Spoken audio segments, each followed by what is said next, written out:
Hey there, and welcome to From the Ground Up show, where we inspire and encourage the next generation of blue-collar leaders by interviewing and telling the stories of those that have been there, done that, and are often still doing it. Today, we are extremely honored to have Craig Summit joining us, as well as being the head of Scraggly Bush Fur Products, makers of such products as the Squallet, the RackPac, and the Skoosie.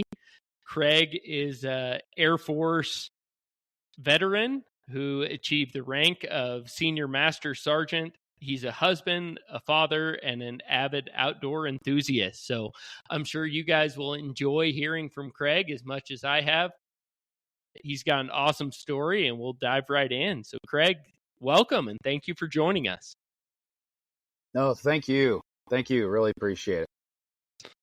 I know that you love the outdoors and especially hunting, and you've made it out to my neck of the woods here in the Bighorn Mountains outside of Buffalo a few times. Are there any experiences that really stuck in your mind and have a special memory you might be willing to share with us? Yeah, so I absolutely love Wyoming, and if I could live out there, and I would, but I would have to say, if fishing wise, because I love both hunting and fishing. Fishing, my friend Chris and I, who runs the wildlife fund out there, Chris McBarnes, we have gone fishing in the Hole in the Wall, that place up by Sheridan, the Hole in the Wall. Just that canyon is so beautiful, looking down in these deep pools of trout down. It's just an amazing place to go fishing. And then, but if hunting wise, I would have to say it's hard to beat last year when Chris and my wife and I went hunting, and this big bull was just, raking a tree, and he came down the mountain, and he was going to walk away, but Chris was able to turn him around, and I just see this massive rack heading right, how they sway back and forth, heading right for us. And my wife, shoots him and gets this enormous bull, and we hiked 5 miles out just on pure adrenaline and the rush of killing that bull. So that's got to be the highlight. That's good to hear. I actually serve as part of our search and rescue team here in Johnson County, and I hate the Hole in the Wall. We've had to haul quite a few people out of there that got injured down in there, and I always complain anybody that crawls down in there to chase a trout deserves to stay there. So it is a beautiful place, and it's a cool experience, but when things go poorly, it goes really poorly down there. Oh, I don't doubt it. That is a steep climb to get down there. And, even at my age, I was, looking at my knees like, oh, I hope they can make it. Yeah, and it seems like nobody that gets injured down there is of small stature. It's always a job getting them out. So, man, yeah, I bet. We'll dive right in. I know you guys have launched Scraggly Bush Fur Products. It seems like it's kind of been a meteoric rise. It's really taken off. But what we really want to get to, where does the guy that comes up with the idea for the Squallet come from? Can you tell us a little bit about your background and growing up, and who is Craig Summit? Yeah, absolutely. So I grew up in Franklin Township, Indiana, which is actually just southeast of Indianapolis. And I would say right on the cusp between suburbia and cornfields. So I had kind of the best of both worlds. My friends were farmers and cornfields, yet, still had the comforts of what suburbia offers, I guess. The neighborhood was solid lower middle. We weren't impoverished by any means, but I would definitely say the average person had more than we did, but I'm not complaining. But that's kind of the area I grew up in. I grew up with an older brother, a younger sister, and a single mom. and she was an imposing woman, 6'1". She was we'll call it fair but firm. So she was great, and then she even hunted too. So that passion for the outdoors was from my grandfather's side, but my mom actually had a buck on the wall as I was growing up. So it's not the biggest buck, some people would question why it was on the wall, but she wanted it on the wall, so it was there. Anyway, so I had a passion for the outdoors, and that's kind of a little bit about me, about how I grew up. That's pretty cool. My wife has reluctantly allowed me to hang a few mounts on the wall. I've got a mountain goat and a couple of deer and a couple of elk, but it was definitely not her idea. So awesome. How about That's education? Awesome. What did school look like for you?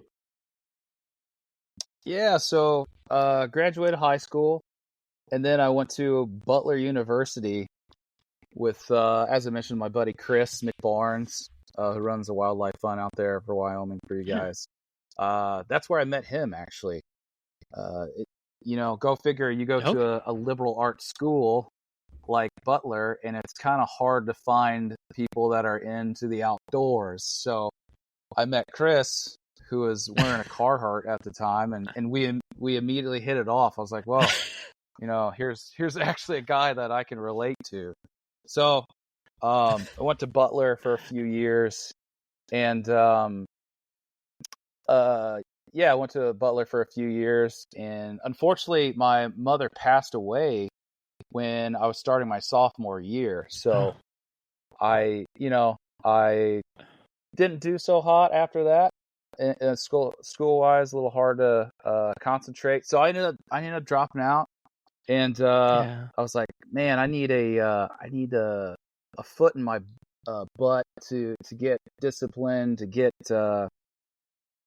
really get back on track. So I ended up joining the military, and it was a great decision, because go figure, if you join the military and they tell you what to do, you typically do those things and things get done. So I joined the military, and they have an awesome program where you're allowed to use what's called tuition assistance, and they ended up paying for I finished my bachelor's degree, and then immediately after I finished my bachelor's degree, they pay for you to go and get your master's. So as soon as I was done getting my bachelor's from University of Omaha, Nebraska, I immediately signed up through Liberty University, and I got my MBA. So that's a little bit about my education. Yeah. Yeah, that's awesome. And so outside of the Air Force and then launching Scraggly Bush, have there been many jobs there in between, or is that kind of the limit of your career experience? So if you consider, I had a trap line in high school, that's kind of where, my familiarity with furs started, is, to make extra money for gas and stuff. That's awesome. In high school, we trapped, coon, beaver, fox, coyote, some muskrat and mink, but really, after gas and everything, you don't really make a whole lot. But that's where I got familiar with skinning, putting up furs and stuff like that. But outside of that, it's I worked at Tractor Supply for a little bit, and that's about it.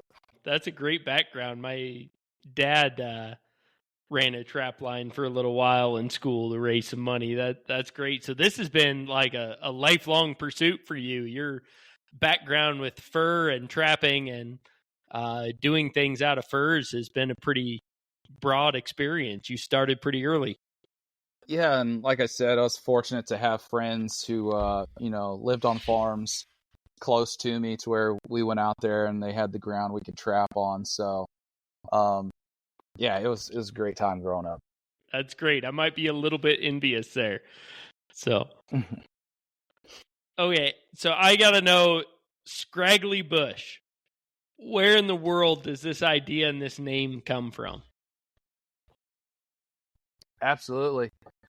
So when my sister was I told you about my trapping, trap line and getting no furs in high school. So I've always enjoyed working with furs. But fast forward to my sister getting married in, I think it was 2017, 2018. I wanted to make my sister a funny gag gift for her wedding. So I made this squirrel wallet, and it was we're not talking anywhere near the quality of the stuff we do now. I tanned it. It was like hard as a rock.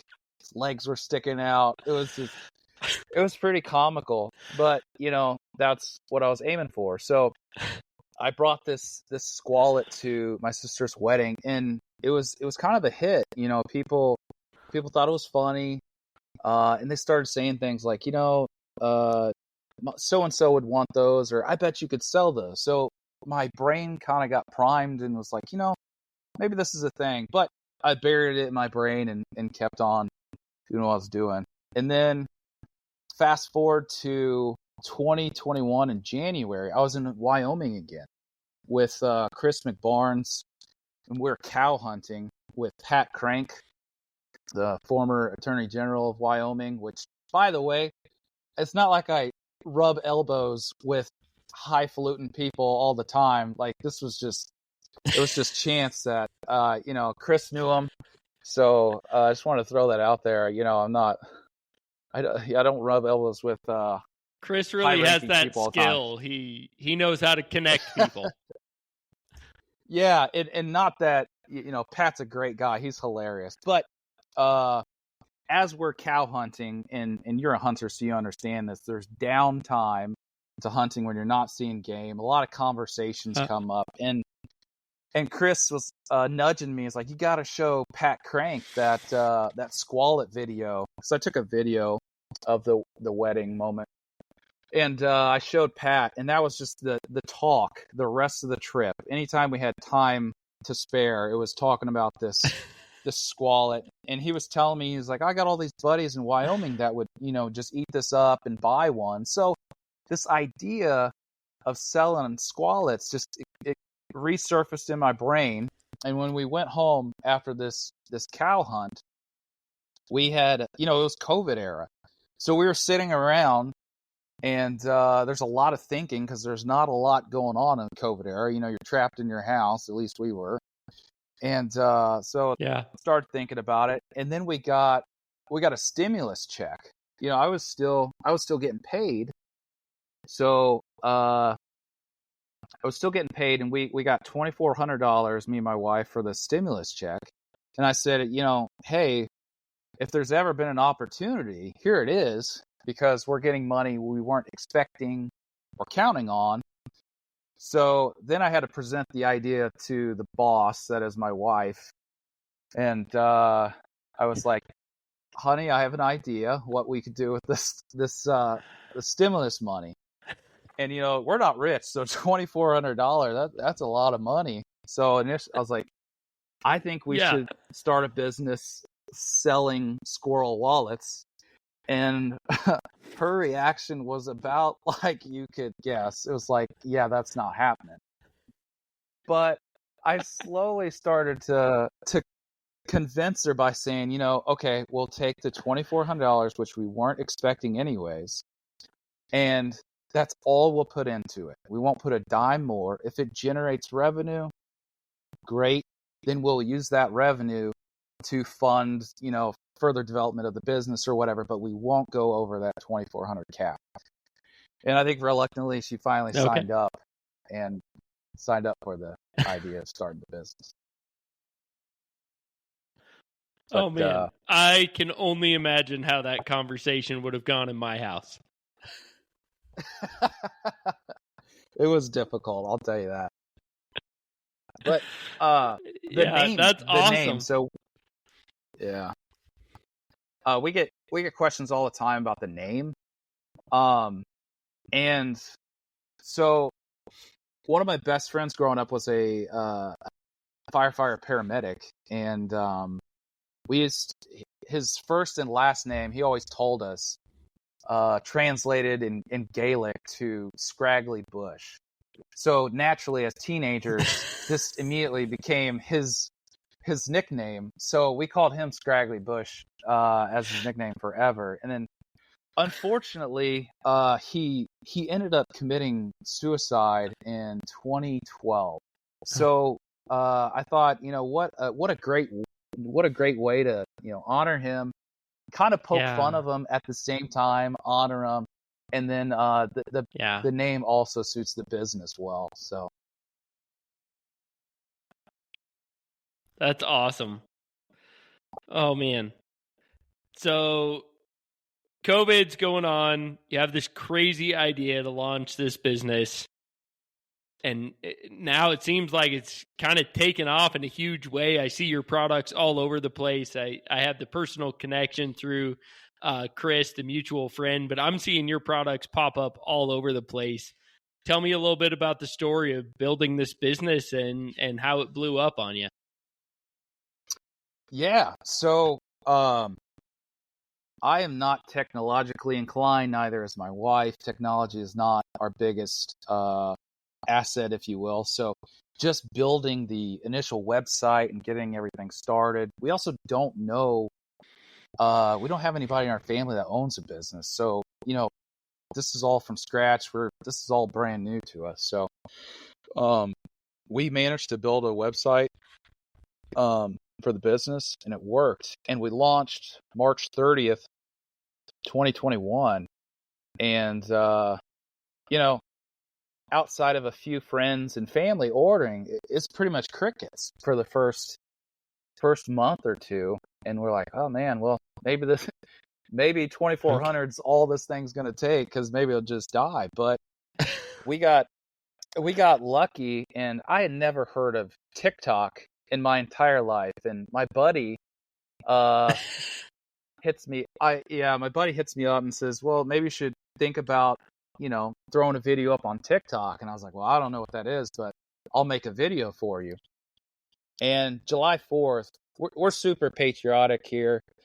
Me and my wife are. So July 4th, we made this video where I had a Squallet on my side. It's on our website if you ever want to go check it out. We had a Squallet on my side, and then I had a big possum pack in the front, and I put a tall boy Budweiser in the possum pack, and we played the beautiful music of Lee Greenwood's what is it, Glad to Be American, or what is it, what is it, Proud to Be American, that song in the background. And I cheers, said happy birthday America as I pull out this Budweiser from my possum pack. And we gave the video to my buddy thinking, we'll see what he can do. And within a matter of a day or two, this video had hit 1 million+ views. So we go from literally no one but family and friends know about us to viral internet. And we just, that's what put us on the map. That's awesome. So where does the inspiration for all of these products come from? The Squallet started with your sister's wedding, but you guys have 1 million products. I was checking out your website just a little bit ago, and you got the RackPac and the Possum Pack and the Skoosie. And where do you come up with these ideas? Yeah, I don't know. I think my passion for the outdoors, designed with wanting to make people laugh. I really enjoy making people laugh and having a good time. I think that just comes together, and I'm like, what funny product can we come out with that it's functional, people can use it, but at the same time, the primary purpose is to share a laugh or draw attention. So I think that's kind of where that comes from. Maybe the veteran sense of humor. Okay. Oh man, sorry, I totally forgot where I was going. I'm gonna have to do some editing on this one. You're good, but as far as inspiration goes, outside of products, the drive to like do something different or to go get it is I think, I have an older brother, so there's that sibling rivalry.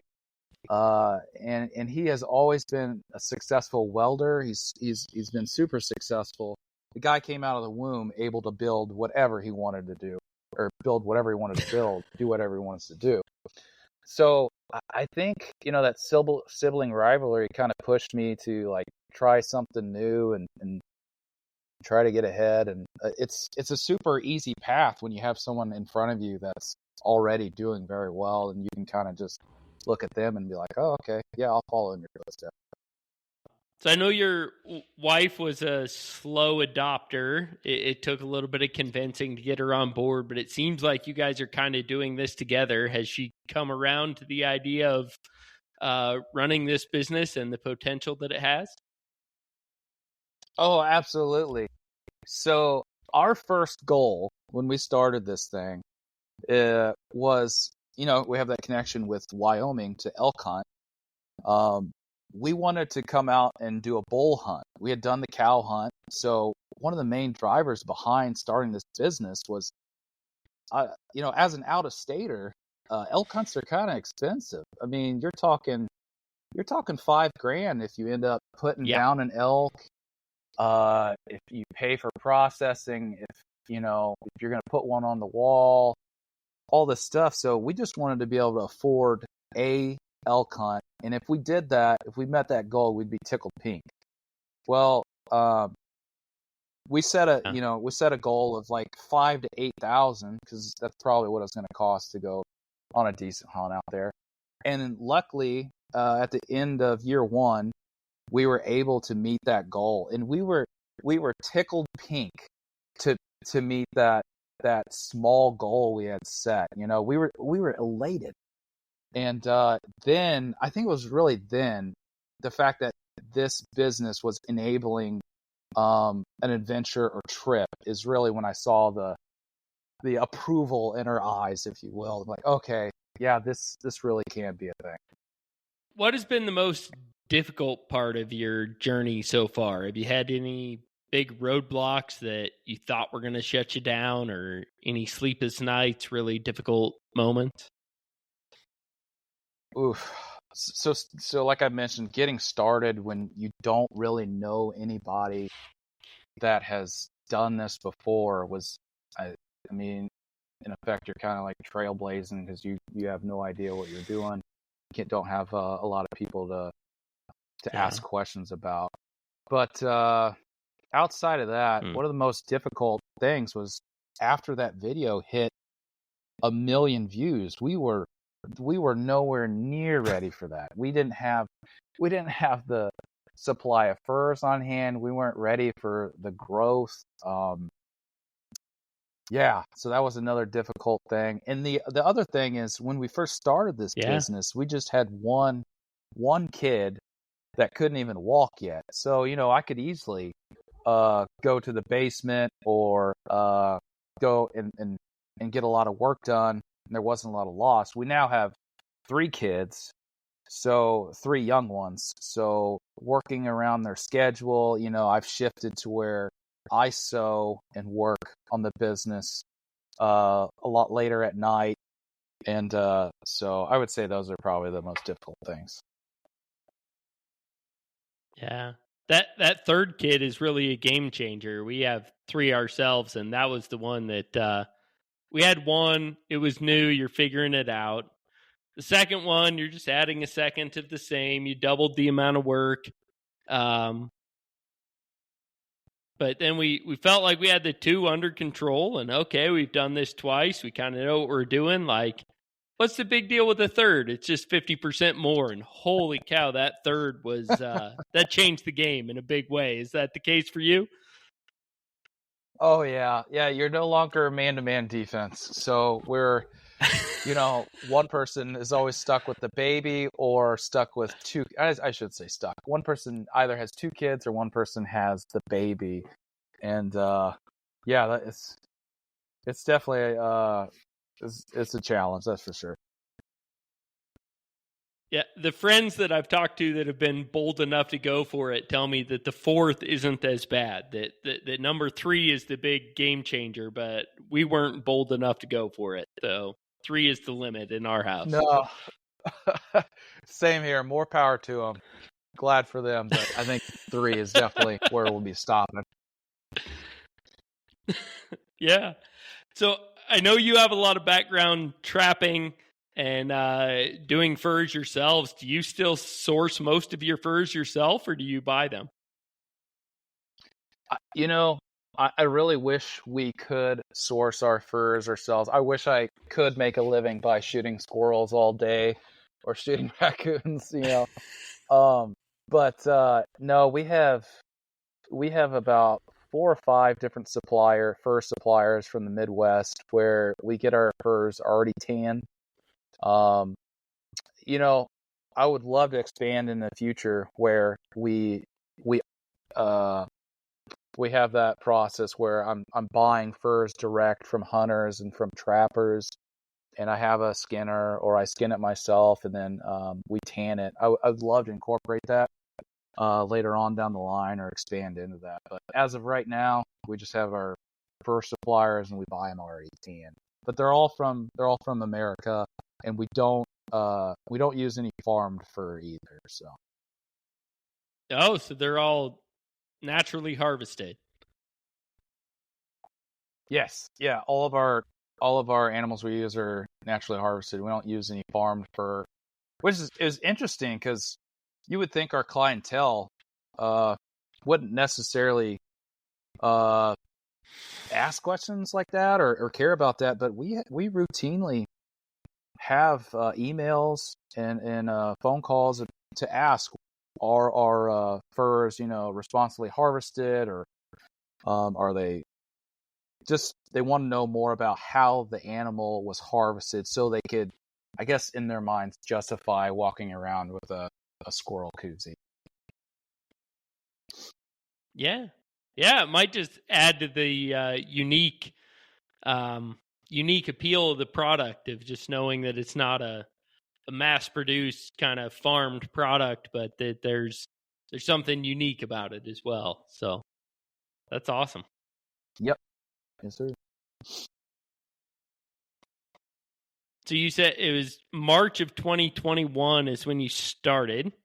So you're 4.5 years in here. Has there been a moment that was a really scary moment in launching this business? Was there a time that you weren't really sure you were going to make it, or a time that you were pretty overwhelmed?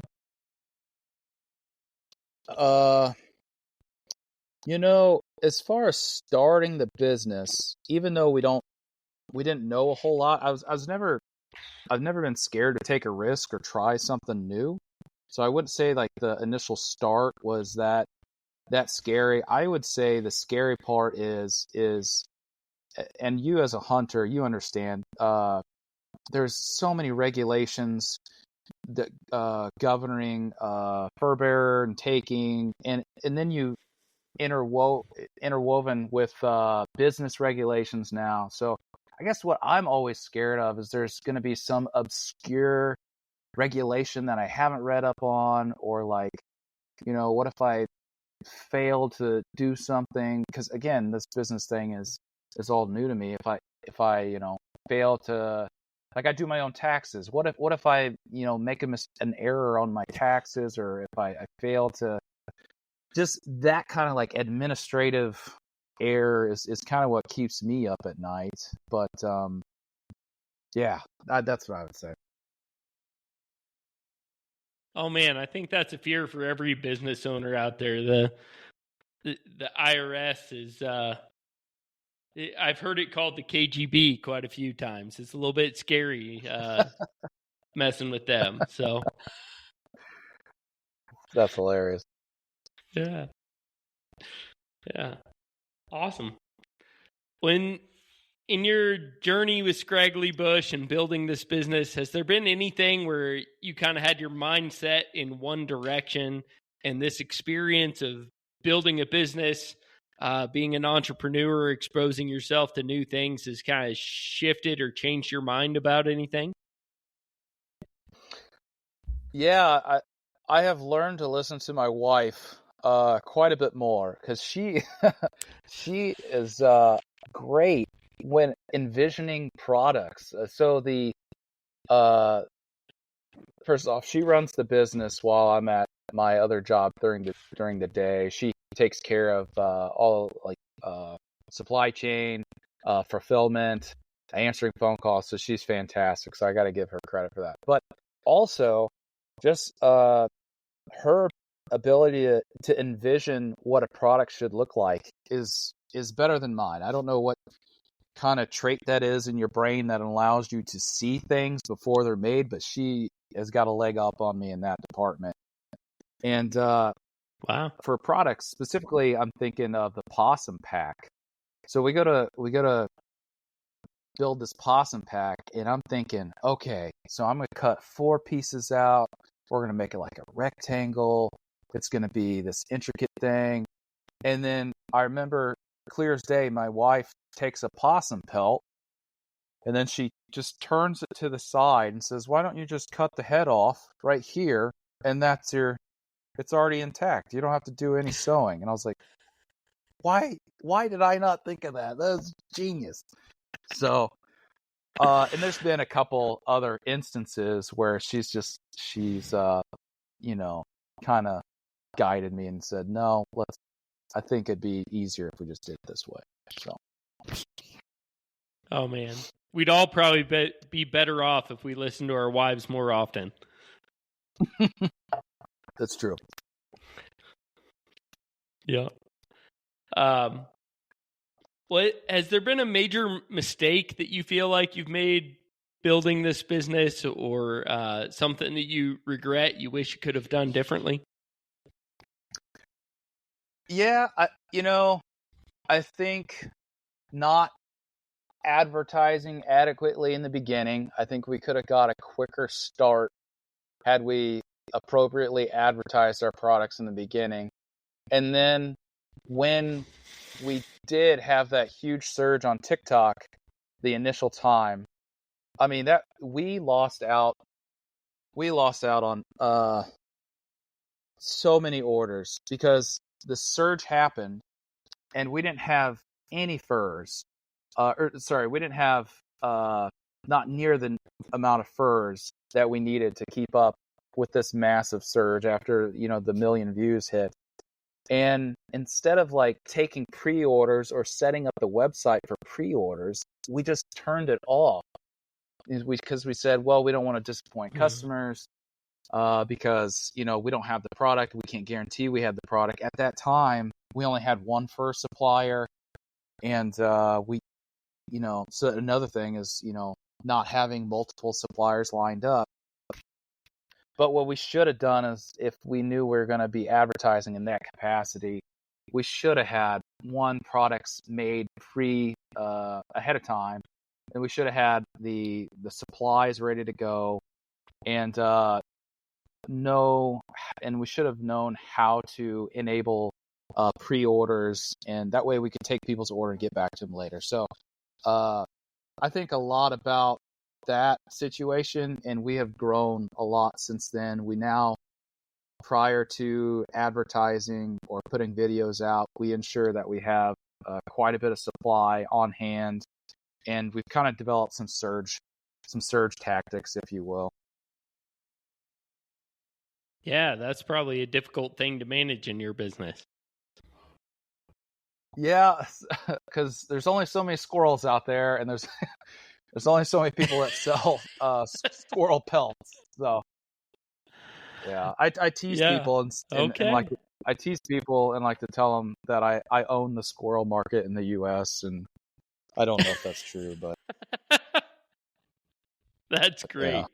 So your first advertisement went out. You said you knew nothing about TikTok. A friend kind of took care of it for you.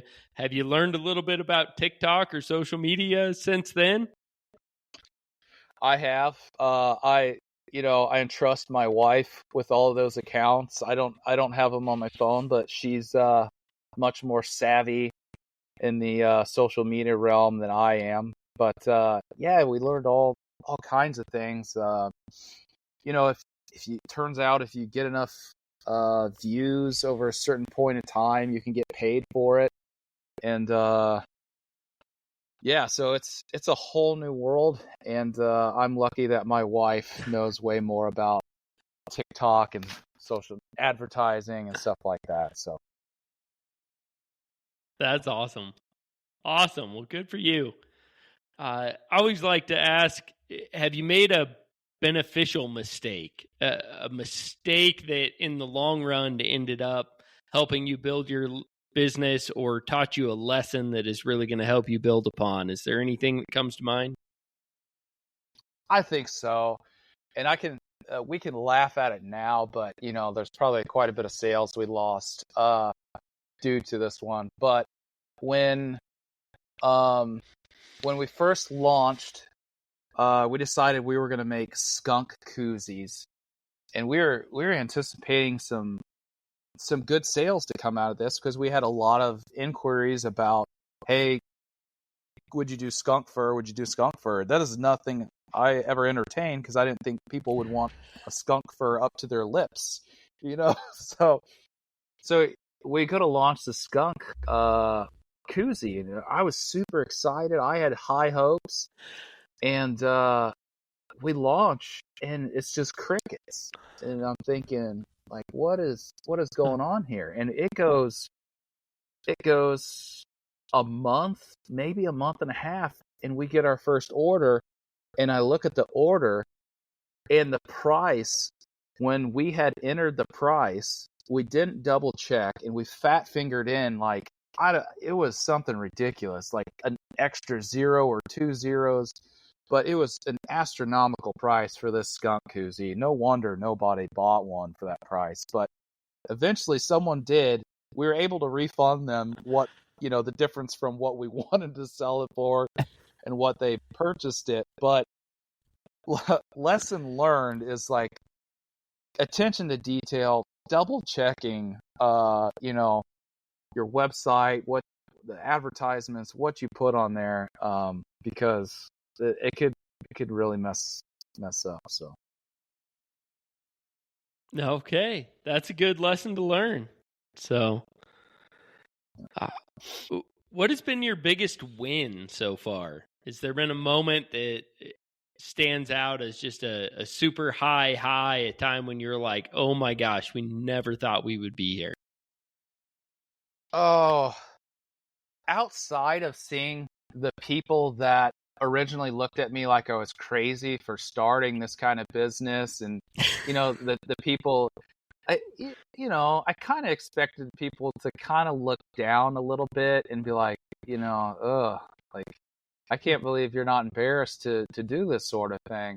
And proving them wrong has been a drive. Maybe it's a childish drive of mine, but I like that I was able to prove them wrong, and now it's a significant source of income for us. But I think one of the moments where this is it, we made it moment was when we got onto when Theo Vaughn on his podcast, which is a pretty popular podcast, and Theo Vaughn pulled up our product, and he's pulling up our website, and he's going through it, and his guest is Luke Combs, which we listen to Luke Combs every day. We love Luke Combs, and to have these these celebrities, people we would never dream of meeting. Of course we didn't meet them, but to have them going through our business, it was and showing our products to people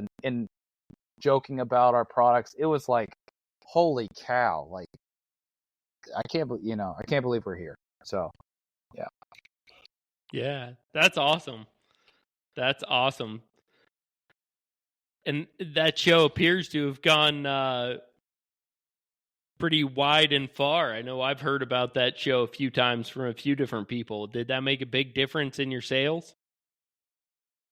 Yeah, it really did. And we didn't get a heads up before that, so we didn't get a heads up that was going to air. They were just using our website to look at products. So we just got this massive surge in sales in the middle of nowhere, and we're like, what is going on? We didn't put a video out, we didn't put an ad out, and I was sewing, I don't know, like till midnight every night for a solid month, and we were trying to figure out where this come from. And eventually my sister said, holy cow, did you guys know you were on this podcast? And I was like, news to me, but thanks for letting me know.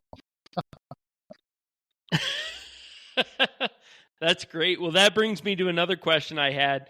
You work a full-time job, a day job. You've got 3 kids. This business you built almost as a gag has just completely blown up. How do you find the time to manage all of this? That's a good question. You know, and I will admit that in the beginning, I don't know if my time management was the best. I think, you know, in the beginning, you have to grind pretty hard in order to get it off the ground. So that's what I was concerned with. But I think I spent too much time with business dealings. I could have spent more time with the wife and kids. Since then, I've learned some more time management techniques, and I'll work as soon as I get off. I'll prioritize hanging out with the kiddos, making sure I'm there for dinner. And then, you know, we have a hard bedtime for the kids at 8 p.m. And I make sure I stick to that bedtime. And then I'll immediately go downstairs and start sewing for however long it takes. And then another thing that we've been able to do that helps with time management is we get crushed every holiday season because our products, you know, align with the white elephant style gift. They align with the kind of like a stocking stuffer, if you will. So now we've learned from that, and we can better estimate how much we're going to have in the winter, how many sales we're going to have in the winter, and throughout the summer when our sales volume is not as high, I will still, you know, actively work and sew a lot ahead of time, so we'll have a surplus heading into the holiday season. So that's kind of the lessons we learned on how to better manage time. Yeah, that's great. And I know you've got a pretty significant background in the armed forces. Have the lessons you learned there, the leadership principles, maybe just the personality that inclined someone to that type of a career, that background, has that played a role in building your business? I think so. Because, you know, with the military, it's always the next man up mentality. If for some reason the leader is out that day, someone else has to assume the role, and you can't be afraid to take on that role. You have to do it. You're the only one there to do it. So I think that has allowed me to view risk taking, and there's a lot of risk associated with starting a business, and I think that has allowed me to just kind of, I think the military has allowed me to say, you know what, like, I'm going to give it my best shot. And if I fail, then, you know, at least we gave it a try. But also I do have to give them kudos that I came in to the military, extrinsically motivated. You know, I didn't really have, I would love to say that I was born with, you know, intrinsic motivation and just could sit down and do whatever I wanted for hours at a time. But that was just not the case. It was something that was developed through the military, where I, you know, was forced to do things, and then eventually learned that, hey, you know, if I have I built up my own internal drive for success, because when you get a taste, in my opinion, when you get a taste of success, it's kind of contagious, and you want to keep chasing that. So the military gave me the opportunity to, you know, take risks on leading and take risks on new positions. And ever since then, if something new, a new position or something pops up, I always raise my hand because, it could never hurt to try. So I think that's where influence. That's great. What motivates you to keep going when things get hard? Oh man. I think when things get hard, if I set a goal, I like to achieve that goal. And one of my overarching goals that I have had since I was a kid, again going back to my passion for the outdoors, is I grew up hunting and fishing on other people's property. I always had to ask permission, I always had to get permission, and I always had this idea of owning my own property. Getting to manipulate the land, getting to just not asking for permission to go hunt and just enjoy like boots on the ground on my own acreage. And I still have that goal to this day. So when things get rough, I'll pull up Lands of America. I'll pull up Zillow, and my motivation is looking at, pieces of property that I think, my family would enjoy hunting on for generations, So that's what helps me. That's awesome. Yeah. That'll do it. That pushes you there. So this is one of my favorite questions. We've not talked about this before, but are you a person of some sort of faith, and has that played a role in your journey? I am. Yeah. So I would say that the way it has played, I'm a Christian, but I would say the way that has played a role is my passion for the outdoors is kind of driven by that, because you're a hunter as well. So you understand that sitting and how serene and calm it is when you're, say, sitting in a tree stand, you can really connect with your faith. You can really connect with God when you're surrounded by beauty. I mean, the sunsets you see as a hunter, as a fisherman, the sights you see are incredible. It's incredibly hard to beat. I've had birds land on the brim of my hat. I've had squirrels run over my boot. Like those kind of nature experiences and the beauty of it. I think that's what it further drives my passion for the outdoors and my faith. So that's great. So what is next for the Scraggly Bush Fur Company? Do you have any new products coming out? Do you have what's your wild dream of? It may not happen, but where would you like to see your products or your company go? Yeah, so we have a couple really good ideas. I think I kind of want to go expand more into the garment industry. I have some ideas. I don't want to throw a couple of them out there because I don't want anybody to steal them, but I think they'd be really good. But as far as expanding and seeing where a company goes, I would love to get into some of these significant retailers, these brick and mortar locations. I don't think it's far fetched to one day see our product in Bass Pro. It might sound like a lofty goal, but I would love to see that happen. And then if we could expand, as I mentioned earlier, to where we are acquiring the furs and we own the tanning process, because that's really what kind of our margins right now. What hinders our margins is the fact that I buy the pre-tanned furs. If we were able to kind of own that process of it, I think that would really help. And, I might get to hunt a lot more if I was involved in acquiring the pelts. Yeah, that'd be great. So What does the business look like right now? I know you were talking about doing a lot of the sewing. Are you still sewing all the products yourself? Do you have a staff helping with that? Yeah, yeah. Unfortunately, it's just me and my wife currently.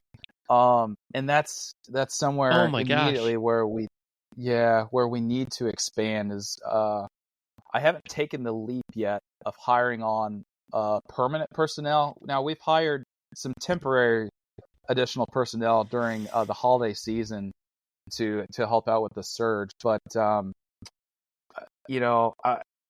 need to hire on more people and get them working full time so I could focus on maybe going out to conventions. We would love to go out and go out to boat sport travel shows, these hunting shows, fur trapper conventions, stuff like that. So yeah, to answer your question, currently I'm sitting in my shop, which is my basement, and I have racks upon racks of furs behind me, totes, and stacks of squallets to my right, and a dry erase board of things to get done on my right. So it might sound rudimentary right now, but I think in due time we'll grow.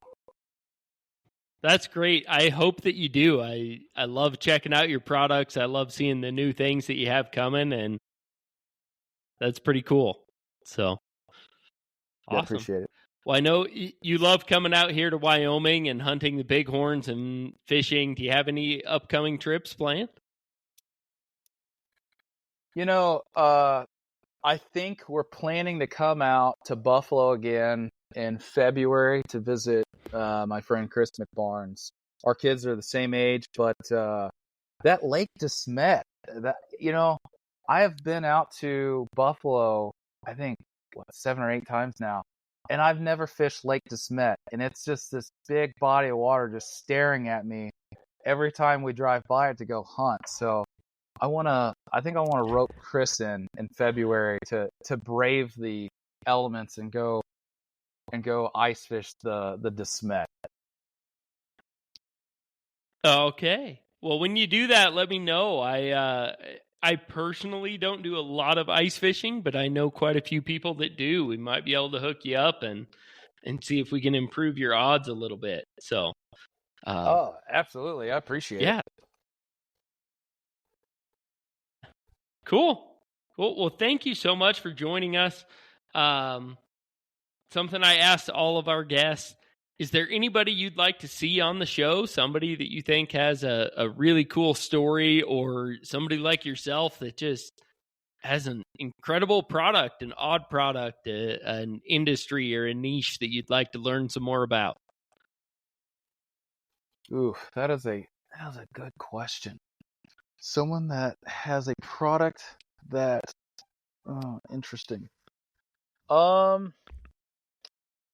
might have to get back to you on that specific question. Although, if I don't tell you that my wife should come on the show and tell her side of the story, I think she's going to be pretty upset. So I'm going to go ahead and say my wife, so I don't get in trouble, and so she can share her part of the story. Yeah. Oh man, that is a great idea. I think maybe we should have a couples edition. We could bring you both on and let you tell both sides of it. So that's Maybe, a great idea. I'm guessing in your specific industry, maybe you don't use these tools as much, but it's a segment we do every show to either fuel or settle the debate. If you have to pick a cordless tool, what brand are you picking?